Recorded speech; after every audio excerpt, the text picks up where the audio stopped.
It's time to meet up with a dropout.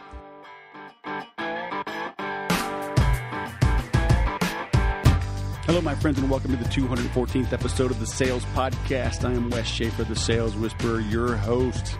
If you missed last week, go check out my boy, Paul Sokol. We called him the mad scientist. He was the campaign builder at Infusionsoft for years, an electrical engineer by trade. He took that big analytical brain of his and made some fantastic automation sequences that has literally helped hundreds of thousands of entrepreneurs over the last 4, 5, 6 years. He's one of the reasons that guys like Frank Kern are so successful. Big internet marketers like Frank have relied on Paul to tweak things, to adjust things, to help build their own intricate, effective marketing automation and sales automation systems. So head on over to thesaleswhisperer.com/session213 to check him out. Next week, who knows what it's going to be? I've been still noodling some ideas. I've been working on a daily blog that I'm on day, 71, 72. I've missed 2 days out of that time frame. So things are really coming into focus with me. It's amazing what you can achieve when you have the discipline to stick with something. But I'm looking to change up the podcast as well, more of a monologue. And who knows exactly what it'll be. You have to tune in next week to see. If you want to be informed of when that happens and see what kind of ruminations come out of my brain each morning, head on over to thesaleswhisperer.com and you can opt in there.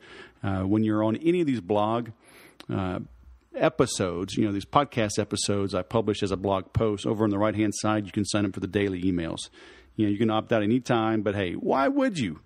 I'm giving you my best, the things that I wake up thinking about, things that I've implemented that day, things I implemented that week, and I share the tips and tricks and the insight, as well as some of the advice I give to my private coaching clients. I don't share their info, but earlier this week, I had a call with a new realtor, and we got into pre-framing. And I explain what that is and give some examples, specific examples, on how the best salespeople don't overcome objections. They anticipate them and address them ahead of time, which prevents them from ever coming up in the first place. So you need to stop listening to these old school sales guys telling you to always be closing and learn how to open. Okay, and that's what they call pre-framing. So you will want to check out that podcast or that blog post from just a couple of days ago. And if you're getting this later, rather than subscribing and hearing this right on time, that blog post would be from the week of ending on September 30th. So I think I wrote it, the 29th maybe. I don't know. It could have even been yesterday, October 1st. So look around those dates and you'll see what I'm talking about in the pre-framing. But again, sign up for the dailies and you will get this inspiration fed to your inbox every single day. Now we've got a young entrepreneur from San Francisco, Joshua Fechter.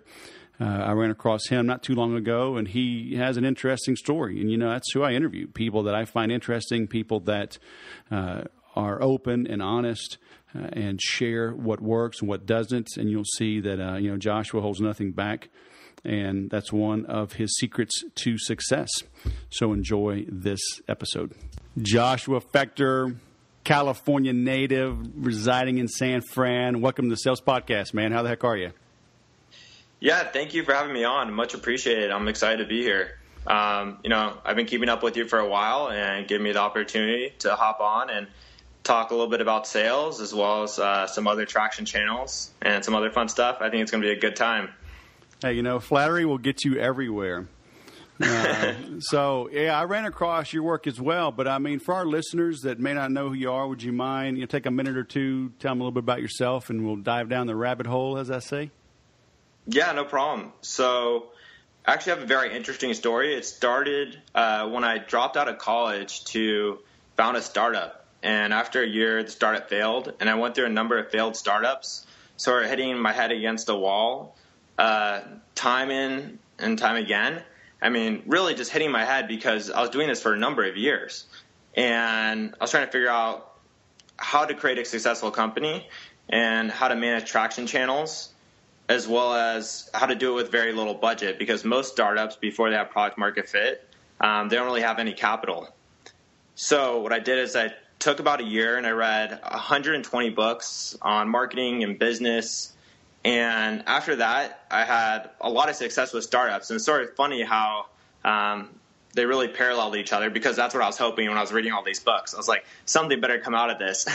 And then I worked for a Facebook marketing software company, and I managed growth there for a year, and that did extremely well. Then I managed growth for a company in San Francisco called UpOut, and it was managing growth for 5 cities. So it was a lot to take care of. And now I'm actually the head of growth for a venture capital firm up in San Francisco called GrowthX. And that's a little short story of my background. Cool. There's a lot more to it, but yeah. So did you start GrowthX? I didn't start GrowthX. GrowthX was started by 6 different VCs. So one is the founder of Match.com. That's the most recognizable brand name. A number of them have started other successful companies. I know one is Sean Shepard. He's pretty famous, I know, in the sales arena. He sold 5 companies. Then we have Hitesh Parashar. He sold VChatter, which he was known for. Okay. And I know he did some work over at MIT as well. And then we have a number of other big players in the scene. So have you given up on startups, or are you cutting your teeth here and you'll start something down the road? So I think I'll probably do something down the road. I don't know how soon. One thing that I guess it's almost like a problem when you come to San Francisco and you're around so many smart people, and my job is to meet tons and tons of people. That seems to be like good ideas everywhere. And once you meet the right people, you always feel that urge. You're like, oh my gosh, I need to create a startup with you because you're brilliant. And I think, if I add this small piece to the puzzle that you're missing, then this can really take off. Yeah. And I have a number of those conversations, but at the same time, you can't let them distract you from, the goals that you're chasing, because those will always be there to some extent. Yeah. I mean, that's important to know what to say no to. Right. True. Yeah. And there's this catch-22. There's all this. It's sexy, right? This entrepreneur and hustle and blah blah blah. But there's something to working with cool people, making good money, and enjoying your life. It's not like you can't work somewhere for 5 or even 10 years and learn the ropes, get really good at something, save your money. Make good contacts, and then launch a business, right? True. And it's funny that you say that because, I have never worked for a company that didn't give me equity before, and this is actually the first company, but they're paying me twice as much as I was previously getting paid. So that's, I guess, the catch-22. That's cool. And at the time, I was like, this is really interesting because, I'm not having any equity and I'm not used to this, but the pay is just, far more. And I think it's something that made sense, especially because the 5 people who you're around, they should be the 5 people who you want to become. Right. And I was like, do I want to become, founder of Match.com? Do I want to take some of his qualities? Because that's the person that I'm going to be working with. And when that's going through my head, the answer is yes. So I said, this is a once-in-a-lifetime opportunity to work with some of the best in their field who have done it, not just once or twice, but some of them have done it 5 times over. And at that point, I just knew the answer was yes, even if it may be for like only a year. Right. It makes sense. This experience is totally worth it. And are those people, are they involved in the business? A lot of times you get these VCs and, they're just silent partners basically, right? Or they invest, they show up every now and then, see what's going on, and then they back out. So they're invested in over, I think, 160 companies. So they're not heavily, invested in each company regarding their time. They have a staff to do that for them that handles each one as almost a separate project, and they have a lot of systems in place and processes in place to make it easier so they can almost take it from one startup to the next. At the same time, they are releasing a training academy that they've worked about a year on so far to build a product, and it's a 3-month immersion product.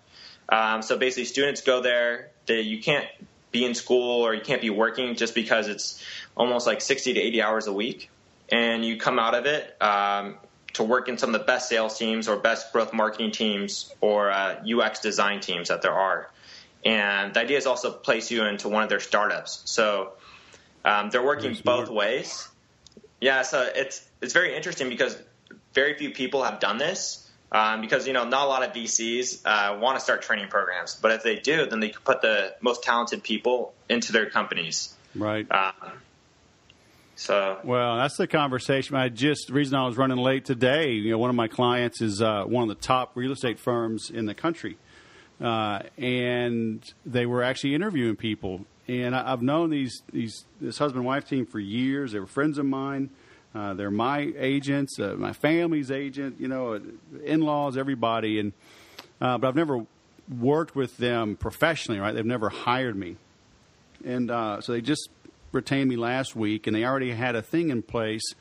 They were doing this kind of round-robin group interview today. And they had people coming in every 15 minutes, and they were going through 2 sets of interviews, 2 groups of their current realtors. And it was an interesting process, but, I told them, focus on building your own team, growing your own talent, right? Because past successes are they're not very accurate in predicting future results. So it's interesting hearing your company, your guys talk about, being able to train their own people. I mean, if you can grow your own talent, you're going to be much more successful, but it's a big, big investment, isn't it? True. It's a $2 million seed stage investment, to be exact. That's amazing. And one of the interesting things I've come across is, learning what I really value in people when building out a great team. And one of those qualities is loyalty. Yep. So doing this helps breed loyalty, and I think that is worth more than anything. Yeah. Because you're always taking a risk when you're hiring someone, and it may take you, 2 to 6 months to find the perfect candidate. It's crazy. That is a very painful process. So if you can skip over that, you can scale far faster. Yeah. So what did you learn from reading 120 books? Oh, gosh. I would say particular to like marketing and startups, it was a lot about how do you launch a product pre-market fit, because that's what I was struggling with most, and that's what I was trying to find the answers to. And a lot of it was not, I would say, the advice you normally hear. Because if you have a product that's pre-market fit, it's almost impossible to like bring it to someone and get them to invest in it. So what you have to do, from my experience, and this is what I've had success doing, what does that mean, though? What does that mean, pre-market fit? That means that there's no demand for it because you're not solving a great problem yet, or need that they have. Or you're solving a problem they don't know they have yet. Correct. Okay. And what I realized is that you have to build distractions sort of around your product, and maybe distraction is not the right word, but other value points.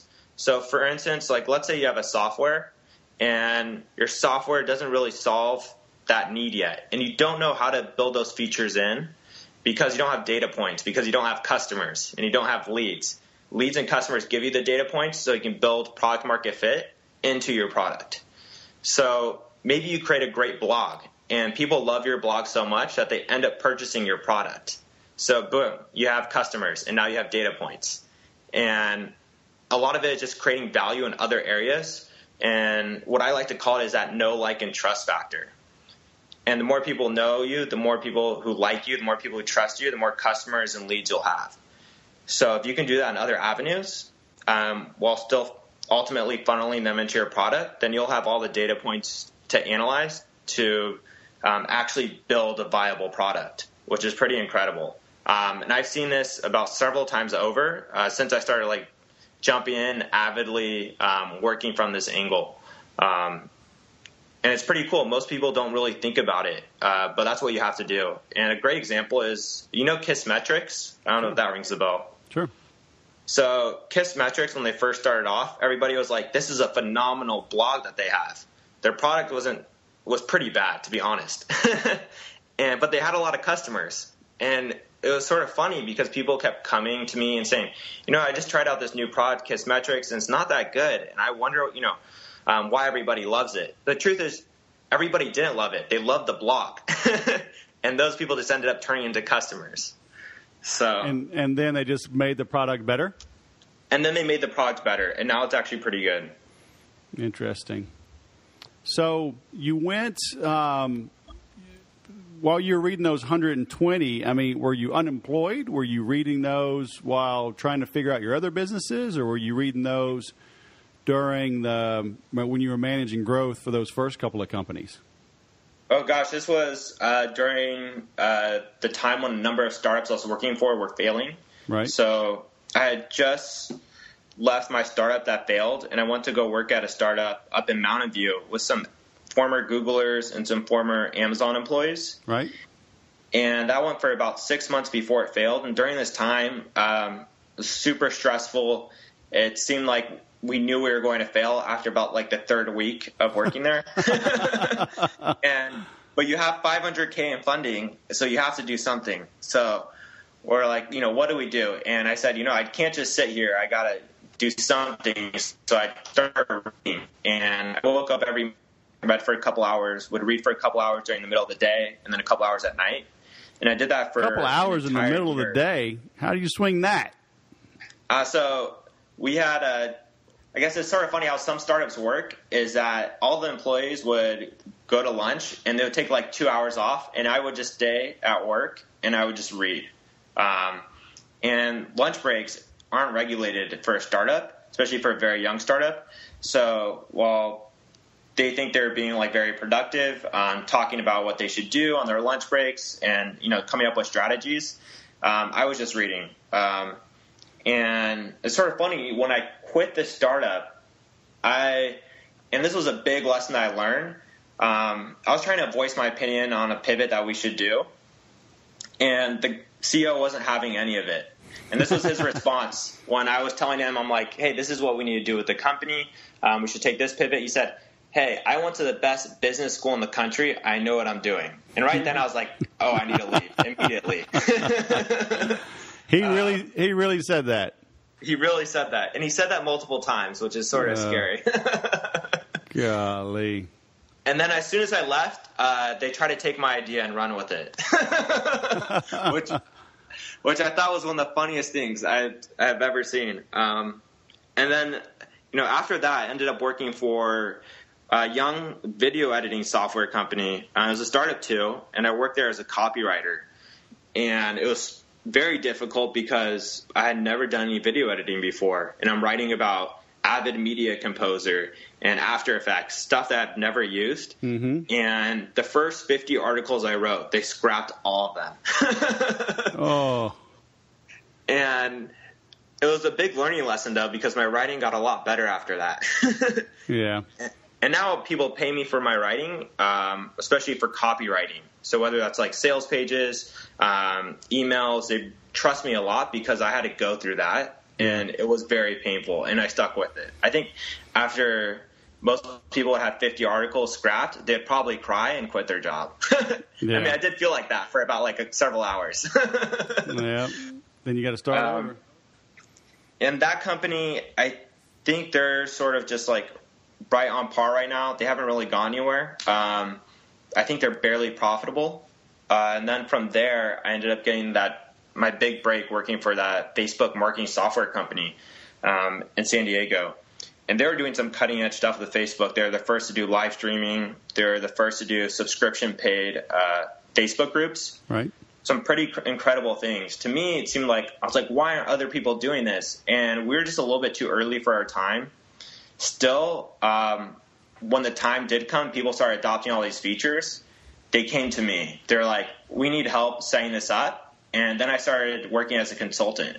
And that was the first time in my life where I started making some serious money. Right. Where I was looking at my job and I wasn't making too much money there. And all of a sudden people are willing to offer me 7 times more than that. And it was just, it was pretty incredible. And it was just because I had learned. Oh, go ahead. I was just on the cutting. Oh, go for it. No, I was going to ask why, and you were about to say. So it was because I was on the cutting edge and I was learning things that people were going to adopt. They just hadn't adopted them yet. So when they did adopt them and they needed to reach out to people for help, it's like when websites were first created and, if you're a web developer, this is great news for you if you already know how to do all that stuff. You're going to have so much demand for your talent because there's very few other web developers that exist. And at this time, there was about like 5 people that knew how to do what I was doing, and they all worked at the company that I was at. So that was a really interesting experience. And then I took about several months off to write about that experience, and I turned it all into a book about Facebook. Yeah. So what do people get wrong about Facebook, and how can they fix that when they're trying to market or advertise through Facebook? One of the things that I've seen is that people who don't like their jobs don't post about their jobs on Facebook, which is very ironic. The people who I know that are very successful, they post about their jobs all the time on Facebook, even the hardships they go through, even the stuff that really sucks. They'll still post about it. Right. Because they're on this mission to accomplish something bigger, and they're just telling people their journey as they go along.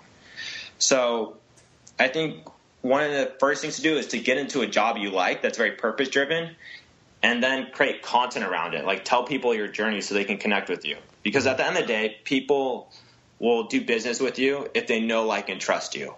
So if you post about your family, they're more likely to trust you because they have a deeper connection with you. Okay. If you post about your journey in your business, they're more likely to have a stronger emotional connection to your business. So when you do reach out to investors for help, they'll respond. And that's one of the incredible things that I've learned. I'll put a post up just asking for help finding, let's say, a venue for 200 people in San Francisco. And I just did this yesterday, I believe. Right. And I had, I think, 7 people immediately hit me up within an hour saying, hey, I know somebody. And someone even hit me up saying, I can help you set it up for free. And I'm like, there we go. That's exactly. Sign me up.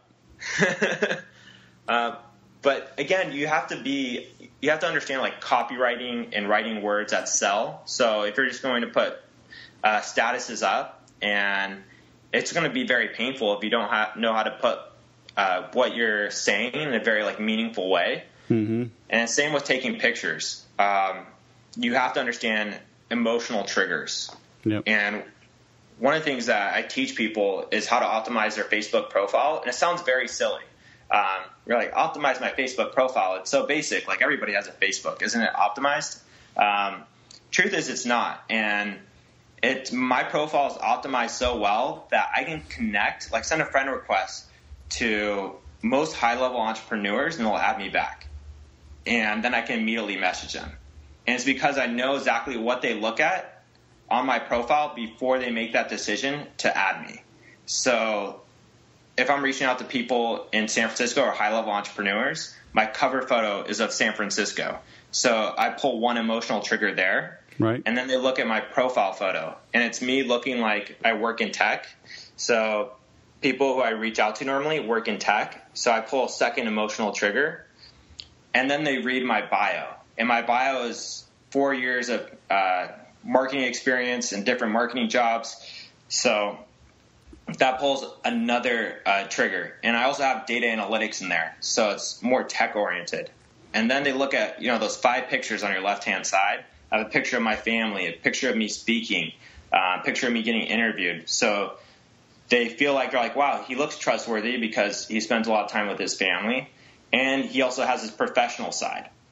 And then they go to my first post. And this is how people view your Facebook profile whenever they're looking to add you. So this is why it's so cool to optimize all these things. So once I go to my first post, it's usually about an influencer that I'm going to be interviewing in the next week or 2. And what they see is, wow, he knows people and people that I may want to get in touch with. And then they add me. And that's how I got my job working at this venture capital firm. It's how I'm able to reach out to numerous entrepreneurs and get them to speak at my MeetUp. I run the largest growth marketing MeetUp in San Francisco. and I never once had to ask for introduction because I use Facebook for everything. Right. Very interesting.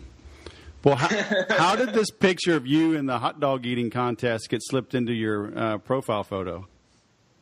Me? What are you talking about? Oh yeah, dude, you're just smacking down on these hot dogs. Are you sure? Or maybe I have the wrong guy. You probably have the wrong guy. So what is this? You run the largest growth-oriented meetup? Yes, so I run the largest growth marketing meetup in San Francisco. We have 1,300 members, and I have an event every single week. So it's consistent, and I offer great value. So some of the speakers I get are very high level. They've started $100 million companies. Some of them are doing growth for a number of the biggest companies out there, whether it be like Uber or something else. And so it's just basically giving tons of value to people for free because I don't require people to pay for it. And people always ask me, they're like, what are you getting out of this? But one of the things I've learned is if you give enough free value to people, it comes back in ways that you don't always see. Right. So maybe that's, more clients. I don't directly advertise saying I want clients, but I think that actually helps me get clients. Sure. And it's ironic how that works. And you just do this on the side, right? Not necessarily part of your day job? So it has become more part of my day job, and it's great branding for the VC firm. VC firms have a tendency for people to not like them very much because you have tons of entrepreneurs that get denied funding from them. So you have about one out of every, let's say 30 entrepreneurs likes them. Yeah. That they've done business with. The other 29 are going to tell you that they're not great people. And it's simply not true. They just have to make that decision because it's their money and they have to be careful. They have to say no almost like 50 times more than they say yes. This is how it works. And this is really helping their branding, and they're helping take the conference to a new level, which is pretty cool. We have everything in HD video, and we're looking to hold 200-person conferences pretty soon, hopefully within a couple of months. And then the goal is to, in about a year from now, hold about like a 700-person conference. So are you worried at all about, this is something you started, and now your company's like, hey, yeah, good job. Go ahead and do this now under our logo, right? How are you protected on that? So that is a question that I've asked myself a number of times before jumping into this, and then other people have asked me as well. The idea is like, as long as you control like the email list, as long as you control basically like the meetup, that you are the admin, and you can direct it wherever you want to go at the end of the day. So I can set that line if it needs to be set. So if they do cross the line, I can go and tell them. So far they haven't. Yeah. What I mean by crossing the line is basically having a meetup and then they speak about their VC program for like 10 minutes. Right. And that's crossing the line. People are there for value regarding like growth marketing, so that's what I'm going to give them. Right. The last thing I want to give them is a sales pitch. I worked at many startups, and I bought my own phone number over Skype, and it was like $10 a month, right? And so whenever my company, I'd work with a new company, and they'd create business cards. They want to issue you a new cell phone because they don't want to pay for the cell phone, but they would never catch it. I would just get my Skype number that I bought and put that on the business card, and I would just forward it, right? Either forward my 714 number to that or forward their number to my 714. So either way, people knew how to reach me.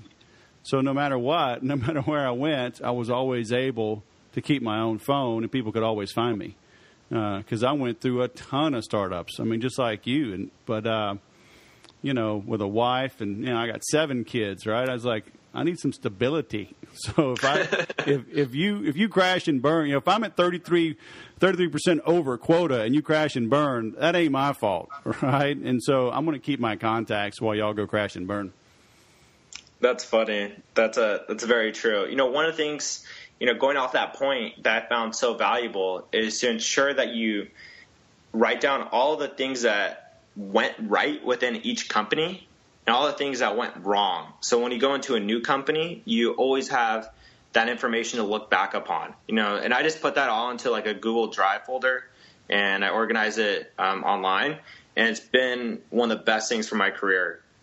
Very and cool. So when someone asks me, I'm like, oh, I can do that. I don't know how to do it right off the top of my head, but I know I have a document somewhere in my online that I can refer to and answer their question. Right. Very cool. Well, what is, some parting words of wisdom for our listeners? I like to ask my guests, imagine our listeners are traveling, they're jogging, they can't write something down, maybe right this second.